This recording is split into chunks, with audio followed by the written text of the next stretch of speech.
दोस्तों, नया साल शुरू होने वाला है। इससे पहले कि आप 2021 के लिए न्यू ईयर रेजोल्यूशन ले, इस वीडियो को अंत तक जरूर देखें, क्योंकि इस वीडियो से आपको पता चलेगा कि न्यू ईयर रेजोल्यूशन पूरे क्यों नहीं होते और इन्हें पूरा कैसे किया जाए। जेम्स क्लियर द्वारा लिखी गई बुक एटॉमिक हैबिट फॉर्मेशन के बारे में बताने वाली सबसे प्रैक्टिकल बुक्स में से एक है। यह बुक सकारात्मक आदतों का निर्माण करने, नकारात्मक आदतों को तोड़ने और लाभकारी आदतों को बनाए रखने के लिए एक मार्गदर्शक है। आइए सबसे पहले ये समझते हैं कि एटॉमिक हैबिट्स क्या है। Power of 1% improvement. 1908 से 2003 तक, यानी कि लगभग 100 वर्षों तक, ब्रिटिश प्रोफेशनल साइकिलिंग टीम का प्रदर्शन बेहद खराब था। उन्होंने ओलंपिक्स में सिर्फ एक स्वर्ण पदक जीता था और टूर डी फ्रांस में उससे भी बदतर प्रदर्शन किया था, यानी कि साइकिलिंग की सबसे बड़ी रेस में एक भी पदक नहीं जीता था। उनका प्रदर्शन इतना खराब था कि यूरोप की एक बाइक मैन्युफैक्चरिंग कंपनी ने नेगेटिव ब्रांड एसोसिएशन प्रभाव के डर से उन्हें बाइक देने से इनकार कर दिया था। के लिए निर्णायक मोड़ तब आया जब डेव ब्रेल्सफोर्ड को टीम का परफॉर्मेंस डायरेक्टर के रूप में नियुक्त किया गया। उन्होंने खेल में प्रभाव लाने के लिए कई छोटे छोटे बदलाव किए। बाइक की सीट को अधिक आरामदायक बनाने के लिए फिर से डिजाइन किया गया। टायरों पर बेहतर पकड़ के लिए अल्कोहल रगड़ा गया।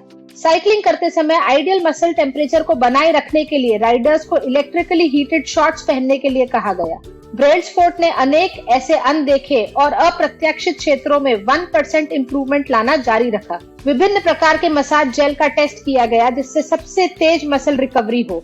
कई क्षेत्रों में 1% इम्प्रूवमेंट खोजने की इस प्रथा को एग्रेशन ऑफ मार्जिनल रिटर्न कहा जाता है।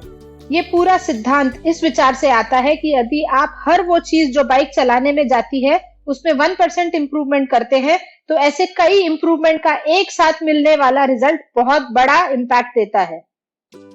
परिणाम तेजी से आए और चौंका देने वाले थे।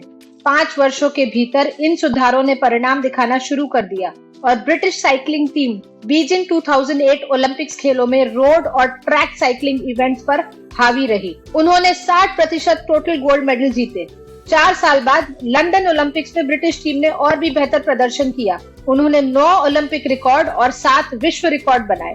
2012 से 2017 के बीच ब्रिटिश टीम ने 6 में से 5 टूर डी फ्रांस रेसेस भी जीती। इस कहानी ने आमतौर पर स्वीकार किए गए मापदंडों को खारिज किया कि रिमार्केबल रिजल्ट्स सिर्फ बड़े और शक्तिशाली प्रयासों से आते हैं, बल्कि ये सिखाया कि छोटे छोटे सुधार समय के साथ बड़ा परिणाम दे सकते हैं। मैथमेटिकली स्पीकिंग, किसी विशेष हैबिट में प्रतिदिन 1% सुधार करने से आप एक वर्ष में उस क्षेत्र में 37 गुना बेहतर हो सकते हैं, और इसके विपरीत हर दिन 1% खराब होने से एक साल के अंत में आप 0 पर पहुंच जाएंगे। छोटे परिवर्तन शुरुआत में ध्यान देने योग्य नहीं होते हैं, लेकिन समय के साथ बड़ी सफलता की ओर ले जाते हैं। समय अच्छी और बुरी आदतों के बीच अंतर को बढ़ाता है, और यही है एटॉमिक हैबिट्स का सही मतलब। छोटे दिखने वाले परिवर्तन जो समय के साथ महान परिणाम देते हैं, क्योंकि छोटे परिवर्तन का प्रमाण शुरू में दिखाई नहीं देता। इसी कारण से लंबे समय तक इन आदतों के साथ बने रहना चुनौतीपूर्ण हो सकता है। उदाहरण के लिए 15 से 20 minute of daily exercise immediate result नहीं दिखाती है, और इसलिए इस हैबिट को फॉलो करना मुश्किल हो सकता है।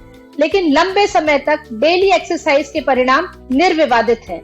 किसी भी आदत की शुरुआत के इस अदृश्य प्रभाव को लेटेंट पोटेंशियल कहा जाता है। प्रकृति लेटेंट पोटेंशियल के कई उदाहरण प्रदान करती है। बांस का पौधा सतह पर किसी भी ध्यान देने योग्य परिवर्तन के बिना 5 साल के लिए अपनी जड़ों को फैलाता है, और फिर अचानक 5 सप्ताह में 90 फीट से अधिक तक बड़ा हो जाता है। इसीलिए इन छोटी लेकिन महत्वपूर्ण आदतों के साथ लंबे समय तक बने रहना अनिवार्य है। दोस्तों, इससे पहले कि आप अपने जीवन में परिवर्तन के लिए नई आदतों को चुनें, गोल्डीलॉक रूल को समझना महत्वपूर्ण है, जो बताता है कि पीक मोटिवेशन का अनुभव तब होता है जब किसी भी कार्य की कठिनाई का स्तर व्यक्ति की क्षमता के आसपास हो। बहुत आसान काम बोरियत देता है, और अत्यधिक कठिन काम आपको प्रयास करने के लिए प्रेरित नहीं रख पाता। एक बच्चे के साथ टेनिस खेलने से बोरियत होगी, और रॉजर फेडरर के साथ खेलने से निश्चित हार का सामना करना पड़ेगा, और इसलिए आप प्रेरित नहीं रह पाएंगे। दोस्तों, यह पुस्तक एक और महत्वपूर्ण प्रश्न का उत्तर प्रदान करती है कि ऐसा क्यों होता है कि कुछ लोग सही आदतों को रखने में कामयाब होते हैं और वहीं कुछ लोग लाभकारी आदतों के फायदे जानते हुए भी उन्हें नहीं रख पाते।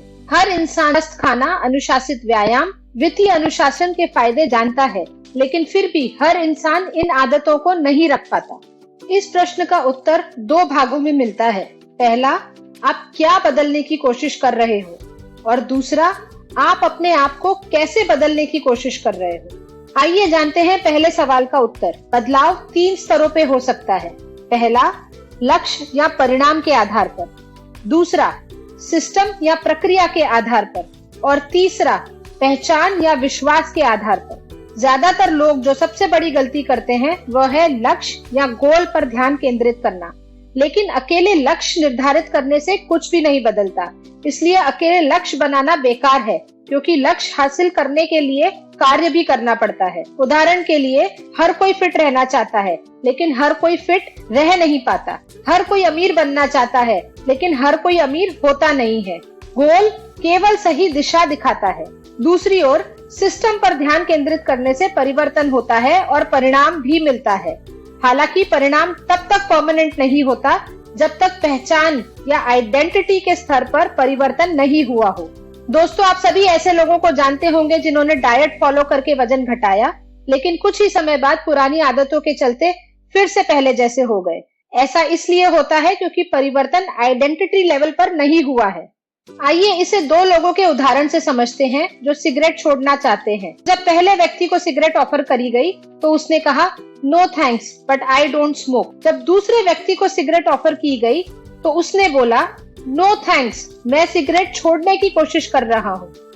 इस उदाहरण से स्पष्ट है कि पहला आदमी आइडेंटिटी लेवल या विश्वास के लेवल पर काम कर रहा है, वहीं दूसरा प्रोसेस या प्रक्रिया के लेवल पर। किसी भी परमानेंट चेंज के लिए जरूरी है बदलाव सबसे पहले आइडेंटिटी लेवल पर हो, फिर सिस्टम लेवल पर। यह करने से लक्ष्य अपने आप हासिल हो जाता है। तो दोस्तों, आइए आप समझते हैं कि आदतें कैसे बनती है। ह्यूमन माइंड लगातार समस्याओं का हल करने के तरीके सोचता रहता है और मस्तिष्क के इस प्रयास से आदतें बनती है। ये आदत neurological loop of Q, craving, response और रिवॉर्ड के पूरे होने से बनती है। क्यू एक संकेत है जो लालसा को बढ़ाता है और लालसा प्रक्रिया को जन्म देती है, जिसके परिणाम स्वरूप रिवॉर्ड या इनाम मिलते हैं। इस निरंतर लूप को कई बार दोहराए जाने से आदतों का निर्माण होता है। उदाहरण के तौर पे, एक व्यक्ति को ऑफिस से घर आते समय एक डोनट शॉप दिखती है। उसका मन डोनट के लिए ललचाता है और वह एक डोनट खरीद कर खाता है। इससे उसे खुशी मिलती है और वह यह प्रक्रिया रोज दोहराने लगता है। कुछ दिनों में ऑफिस से घर आना डोनट खाने की आदत के साथ जुड़ जाता है। क्योंकि न्यूरोलॉजिकल लूप को पूरा करने के लिए सभी स्टेप्स महत्वपूर्ण है, प्रत्येक स्टेप को इफेक्टिव बनाने से हैबिट फॉर्मेशन को सरल किया जा सकता है। इसके विपरीत प्रत्येक स्टेप को कठिन बनाकर एक मौजूदा बुरी आदत को छोड़ा जा सकता है। तो आइए देखते हैं इफेक्टिव हैबिट्स को 4 सिंपल स्टेप्स में कैसे बनाया जाए। पहला स्टेप, क्यू को स्पष्ट करें। दूसरा, क्रेविंग को आकर्षक बनाएं। तीसरा, रिस्पॉन्स को आसान बनाएं। और चौथा, रिवॉर्ड को सैटिस्फाइंग बनाएं। क्यू स्पष्ट करने का एक तरीका है इम्प्लीमेंटेशन इंटेंट, यानी कि किसी भी काम को करने के लिए एक समय और स्थान सुनिश्चित कर देना। जैसे मैं अपने घर पर रोजाना सुबह 8 बजे 10 पुशअप्स करूंगा। दूसरा तरीका है हैबिट स्टैकिंग। इसमें आप एक मौजूदा हैबिट को तुरंत, जैसे मैं अपने घर पे रोजाना सुबह 8 बजे 10 पुशअप्स करूंगी। दूसरा तरीका है हैबिट स्टैकिंग। इसमें आप एक मौजूदा हैबिट के तुरंत बाद नई आदत जोड़ देते हैं। मैं अब रोजाना ब्रश करने के तुरंत बाद 10 पुशअप्स करूंगी। तीसरा और सबसे महत्वपूर्ण तरीका है अपने एनवायरनमेंट को चेंज करना। यदि आप डेली ज्यादा पानी पीने की आदत को विकसित करने की कोशिश कर रहे हैं, तो आप ऑफिस में अपने वर्क स्टेशन पर पानी की बोतल रखना स्टार्ट कर सकते हैं, या घर पर टीवी रूम में अपने सोफे या बेड के बगल में पानी की एक बोतल रख सकते हैं। इससे आपको याद रहेगा कि आपको हर थोड़ी देर में पानी पीना है। अब आइए देखते हैं स्टेप 2, यानी कि मेक क्रेविंग अट्रैक्टिव। ये करने के लिए लेखक ने टेम्पटेशन बंडलिंग का तरीका स्पष्ट किया है, यानी कि एक एग्जिस्टिंग क्रेविंग के साथ दूसरी क्रेविंग को जोड़ना। जैसे रोज सुबह कॉफी पीने के साथ न्यूज़पेपर पढ़ना। क्रेविंग को अट्रैक्टिव बनाने का दूसरा तरीका है सोशल ग्रुप्स में शामिल होना। उदाहरण के लिए बेटर फिटनेस के लिए बाइकर्स ग्रुप या पढ़ने की आदत डालने के लिए readers club. Step 3, make response easy. किसी समस्या के सबसे आसान समाधान की ओर बढ़ना स्वाभाविक है, इसलिए शुरुआत में आदत को आसान बनाने की कोशिश करनी चाहिए और धीरे धीरे इसे अगले स्तर पर ले जाना चाहिए। जैसे अगर आप रीडिंग की हैबिट बनाना चाहते हैं तो रोजाना 1 या 2 पेज पढ़ने से शुरुआत कर सकते हैं। यह सुनिश्चित करेगा कि रीडिंग के लिए किया गया मानसिक प्रयास बहुत अधिक नहीं है और इसलिए आप लंबे समय तक मोटिवेटेड रहेंगे। Step 4, make reward satisfying. ये करने के लिए लेखक ने इमीडिएट रिवॉर्ड का सुझाव दिया है। उदाहरण के तौर पर आप रोज 2 किलोमीटर रनिंग शुरू करना चाहते हैं, तो हर दिन ये करने पे आप अपने आप को extra 30 minutes of TV time का रिवॉर्ड दे सकते हैं, या आप एक ऐसा ऐप डाउनलोड कर सकते हैं जो आपकी डेली प्रोग्रेस को ट्रैक करे। लेकिन ध्यान में रहे, आपका इमीडिएट रिवॉर्ड आपकी एक्सपेक्टेड आइडेंटिटी के विपरीत नहीं होना चाहिए। उदाहरण के तौर पर रनिंग के तुरंत बाद जंक फूड खाना या अपने आप को आइसक्रीम से रिवॉर्ड करना गलत रहेगा। तो दोस्तों, अब आप जान गए होंगे कि अच्छी आदतों को कैसे बनाए रखें। ध्यान में रहे, इन सभी स्ट्रैटेजीज का विपरीत करने पर आप बुरी आदतों से छुटकारा भी पा सकते हैं। हर बार की तरह आशा करती हूँ कि आपको मेरा ये वीडियो पसंद आया। अपने सुझाव कमेंट सेक्शन में जरूर डालें और मेरे चैनल को सब्सक्राइब करना ना भूलें। Till we meet next time, stay tuned to Life Simplified.